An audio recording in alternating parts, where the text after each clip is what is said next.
धर्म स्नेही सत श्रद्धालु यहाँ पर उपस्थित आप सभी भव्यवर पुंडरीक पुण्यात्मा महानुभाव, हमारा और आपका जीवन अत्यंत महत्वपूर्ण है।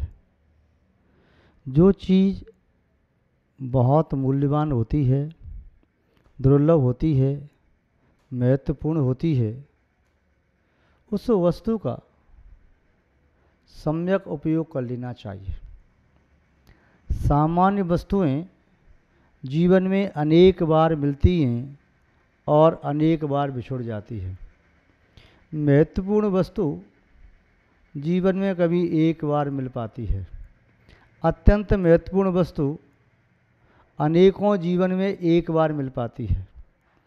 जो वस्तु जितनी ज़्यादा महत्वपूर्ण होती है, उस वस्तु का अत्यंत सावधानी पूर्वक बुद्धि और विवेक का प्रयोग करते हुए उसका उपयोग करना चाहिए। प्रज्ञ पुरुष वही कहलाते हैं जो सहजोपलब्ध व पुरुषार्थ के द्वारा प्राप्त किसी भी वस्तु का सम्यक उपयोग करना जानते हैं, समय पर उसका उपयोग करना जानते हैं। जीवन महत्वपूर्ण है, इस जीवन को सफल और सार्थक कैसे करें। जीवन में बहुत सारे कार्य करते हैं, जीवन में बहुत कुछ देखते हैं, जीवन में बहुत कुछ सुनते हैं, जीवन में बहुत कुछ सुनाते हैं, किंतु फिर भी कई बार ऐसा लगता है जो करना चाहिए वो नहीं कर पाए, जिसे देखना चाहिए उसे नहीं देख पाए, जिसे सुनना चाहिए उसे नहीं सुन पाए, जो कहना चाहिए था उसे नहीं कह पाए, जिसका ध्यान करना चाहिए उसका ध्यान नहीं कर पाए, जो चिंतन करना चाहिए उसका चिंतन नहीं कर पाए। जीवन के अंत में फिर पश्चाताप शेष रहता है। प्रज्ञ पुरुष, बुद्धिमान, चतुर एवं ज्ञानी जन वह पहले से सावधान रहते हैं, अमुक वस्तु मुझे प्राप्त होने वाली है, अमुक वस्तु का मैं उपयोग इस तरह से करूँगा।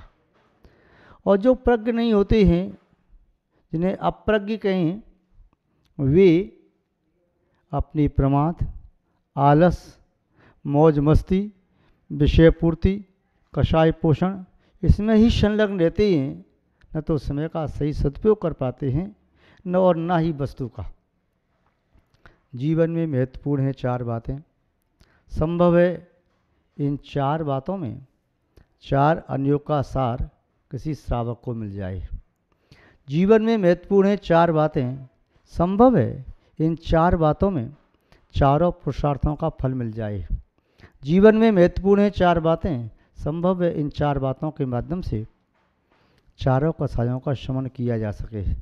जीवन में महत्वपूर्ण है चार बातें। संभव है चार आराधनाओं का फल इनके द्वारा प्राप्त किया जा सके। कौन सी हैं वे चार महत्वपूर्ण बातें? जिन चार बातों को भारतीय संस्कृति में जो भी महापुरुष, युग पुरुष, संत पुरुष, साधु पुरुष, संत, अरहंत, भगवंत, भदंत आदि के नाम से जाने जाते हैं, उन सभी ने इन चार बातों को किसी न किसी रूप में अवश्य कहा। प्राणी मात्र का हित करने के लिए, कल्याण के लिए ये चार बातें बहुत महत्वपूर्ण हैं। पहली बात है, ग्रस्त जीवन में रहने वाले व्यक्ति को अपनी आजीविका कमाना बहुत आवश्यक है। बिना आजीविका के न तो स्वयं अपने उदर की पूर्ति कर सकता है, बिना आजीविका के न अपने परिवार का भरण पोषण कर सकता है।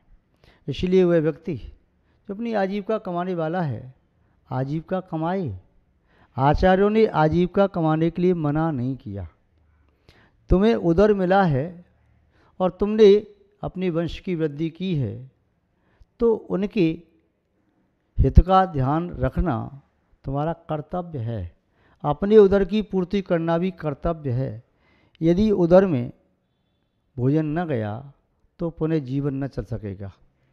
किंतु उदर में कैसा भोजन जाए, किस प्रकार का आहार हो, तो वह आहार द्रव्य के माध्यम से लिया जाता है, अर्थ के माध्यम से लिया जाता है। बिना अर्थ के, बिना धन के कोई भी आवश्यकता पूर्ण नहीं हो पाती।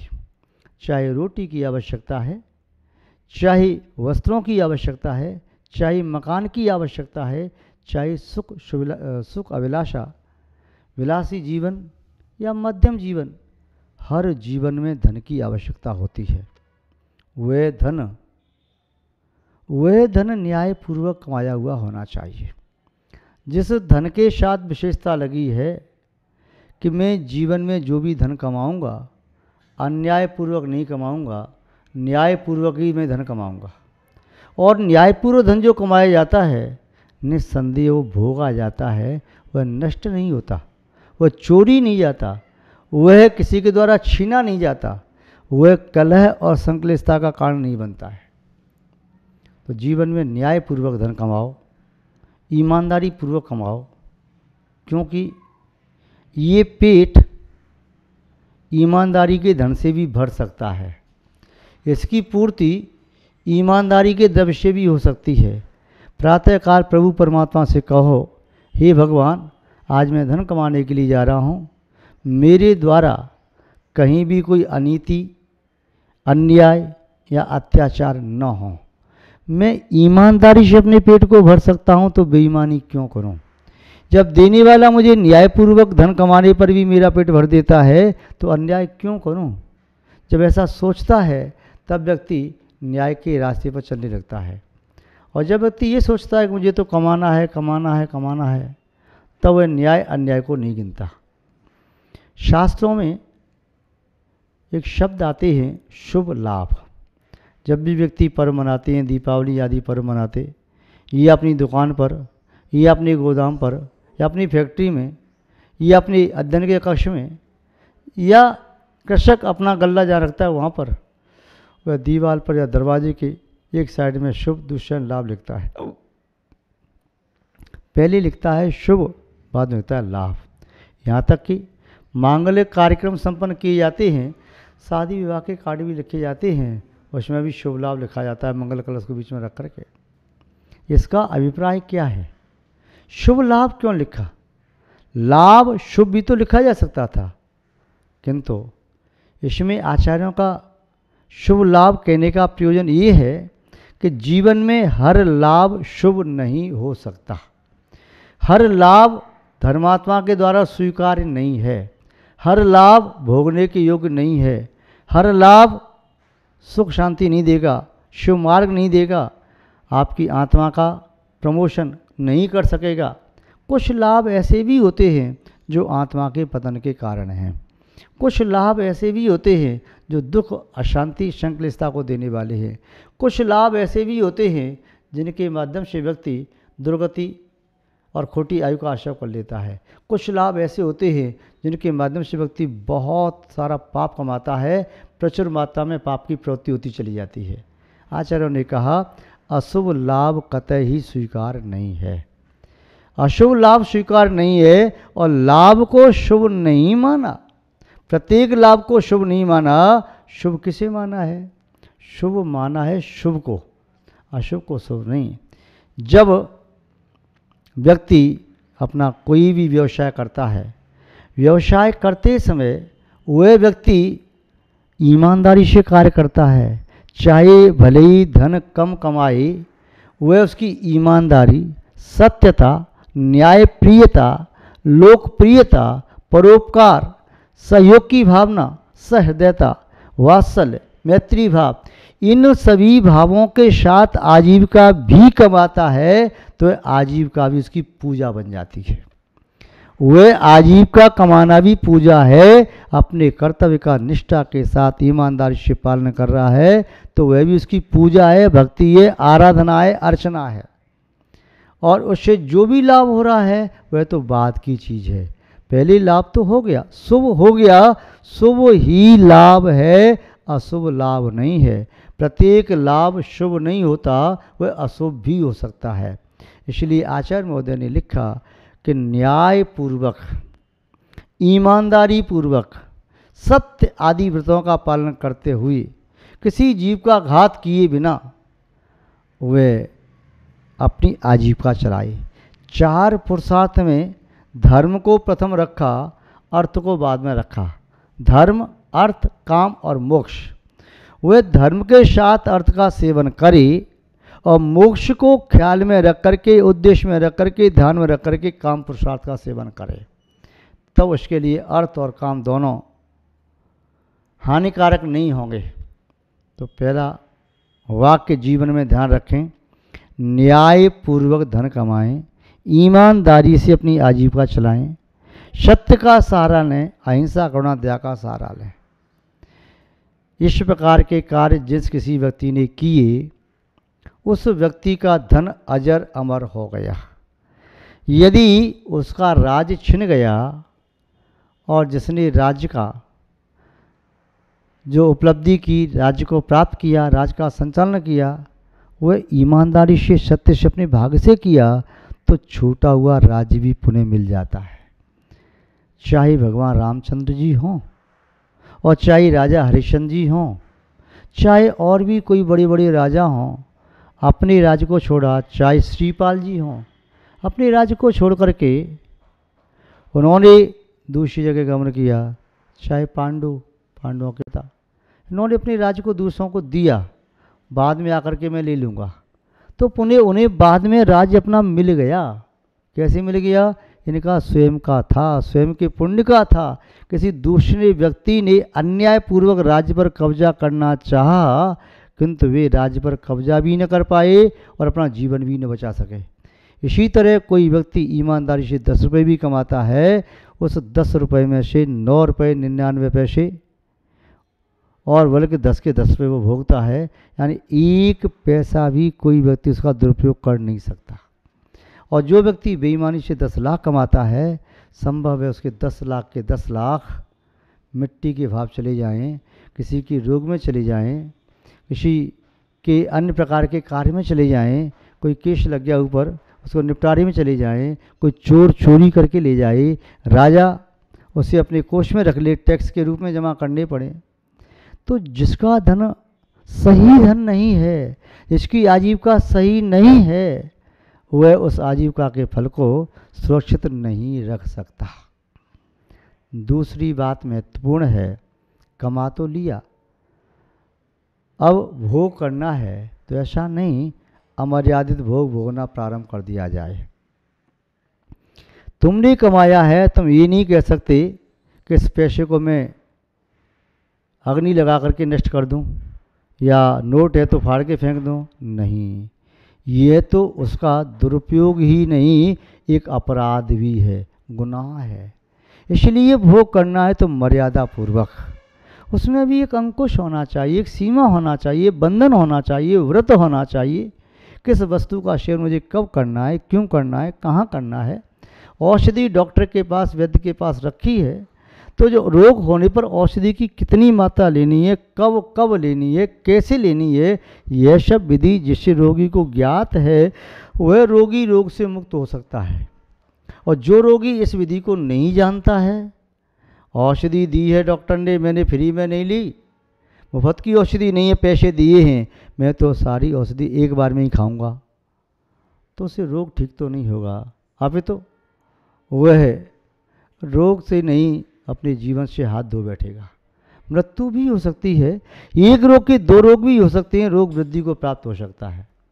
इसलिए जब भी भोग, किसी वस्तु का उपभोग करना है, उसमें एक अंकुश होना चाहिए, व्रतों का बंधन होना चाहिए, एक मर्यादा होना चाहिए, एक न्याय नीति का पालन करते हुए होना चाहिए, कर्तव्य पथ पर चलते हुए उपभोग करना चाहिए, उसका उल्लंघन करके नहीं।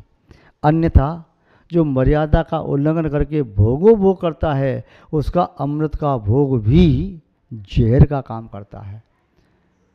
किंवदंती है, समुद्र मंथन में वह अमृत भी निकला और राहु ने उसे ग्रहण करने की कोशिश की, तो वैदिक परंपरा कहती है कि उसने अपना सर कटाया और पुनः सम्मानपूर्वक, मर्यादापूर्वक यदि महादेव जी ने जहर को ग्रहण किया तो वह देव से महादेव संज्ञा को प्राप्त हो गए। किंवदंती में कितना सत्य है ये मैं नहीं कह रहा, मैं इतना कह रहा हूँ कि मर्यादा पूर्वक व्यक्ति यदि रूखा सूखा भोजन भी करता है तब भी वह सम्मान का पात्र होता है। मर्यादा पूर्वक व्यक्ति एक बार भी करे सम्मान का पात्र है, चाहे सूखी रोटी खाए, सूखे टिक्कर खाए, तब भी सम्मान का पात्र है। और मर्यादा का उल्लंघन करके यदि व्यक्ति ने 56 प्रकार के भोग लगाए हैं, 56 प्रकार के व्यंजनों का सेवन किया है, तब भी वह व्यक्ति सम्मान का, प्रशंसा का पात्र नहीं होता। तीसरी बात है, बहुत महत्वपूर्ण बात, वह है उदारता पूर्वक दान देना। जब वह भोग करता है, वो करता है, फिर जो धन कमाया है तो कहता है कि मैंने धन कमाते समय किंचित पाप का आश्रय किया, उस पाप के मल का प्रक्षालन कैसे करूं, इसलिए दान देता है। जब दान देता है तो उदारता पूर्वक, जैसे भरत चक्रवर्ती दान देते थे, किमिच्छक दान, महाराज रामचंद्र दान देते थे, कोई भी और शासक, पन्ना का राजा छत्रसाल दान देता था। वे ऐसे दान दिया कि लेते जाओ लेते जाओ लेते जाओ, ऐसा लग रहा है वह दान नहीं दे रहा है, दान देते देते अपने पापों को नष्ट कर रहा है, पुण्य से अपने कोष को भर रहा है। तो तीसरी बात भी महत्वपूर्ण है, उदारतापूर्वक दान देना। चौथी बात है, बहुत महत्वपूर्ण बात, वह है बिना विचारे, वैराग्य होने पर सर्वस्व का त्याग, विसर्जन। क्योंकि बिना त्याग किए जीवन में संन्यास की भावना वृद्धिंगत नहीं होती। वैराग्य होते ही व्यक्ति उसे छोड़ना चाहता है, ऐसा लगता है ये घर कारागृह है, ऐसा लगता है ये धन, ये बेड़ियाँ हैं, ये मेरे लिए संकलिष्टता का कारण है, गृहवासी ये मेरे लिए पहरेदार चौकीदार की तरह से हैं, दुख देने वाले हैं। तो बिना विचारे जैसे वैराग्य हुआ और सब कुछ त्याग कर दिया, उस त्याग से वैराग्य वृद्धि को प्राप्त होता है। वैराग्य से संन्यास की निष्पत्ति होती है और संन्यास उत्तम समाधि का कारण है। उत्तम समाधि को करने वाला वह पुरुष स्वर्ग आदि की अवस्था को प्राप्त करता है। उत्तम समाधि को प्राप्त करने वाला पुरुष वह मोक्ष मार्गी माना जाता है। महान भाव, इसमें कितने सारे उदाहरण हैं। चाहे सुकुमार को वैराग्य हुआ, चाहे सुकौशल को वैराग्य हुआ, चाहे शारदत्त को वैराग्य हुआ, अभय कुमार को वैराग्य हुआ, चाहे शांतनाथ चंद्र प्रभु को वैराग्य हुआ, चाहे भगवान महावीर स्वामी या पार्श्वनाथ को वैराग्य हुआ, चाहे ऋषभदेव को वैराग्य हुआ। वैराग्य होते ही सब कुछ त्याग करके ऐसे चले गए जैसे इनका कुछ है ही नहीं, पीछे मुड़ करके नहीं देखा। और दान देते थे तो ऐसा देते थे जैसे कुछ मैं कर ही नहीं रहा, इसे इधर दे रहा हूँ और ये इस वस्तु को नहीं दे रहा, इस वस्तु के माध्यम से अपने पाप को नष्ट कर रहा हूँ। ये दान पारंपरेण मुक्ति कारणम, दान भी परंपरा से मुक्ति का कारण होता है। तो महान भाव, ये चार बातें जब इस प्रकार से की जाती हैं, ये चार कार्य इसलिए इस प्रकार किए जाते हैं तो पाप के स्थान पर पुण्य का आसव होता है और पापों का क्षय होता है। ये चार बातें आपके जीवन के चारों पन को सार्थक करें। बालपन, किशोरावस्था, यौवनावस्था, प्रौढ़ावस्था या वृद्धावस्था, ये सभी आपकी सार्थक हों, ऐसी मैं आपके प्रति मंगल भावना भाता हूँ। और इसी मंगल भावना के साथ आप सबको बहुत बहुत आशीर्वाद देता हुआ अपनी शब्द श्रृंखला को विराम देता हूँ। जय बोलिए श्री शांतनाथ भगवान की, परम पूज्य आचार्य गुरुदेव श्री विद्यानंद जी महाराज की, अहिंसामय विश्व धर्म की।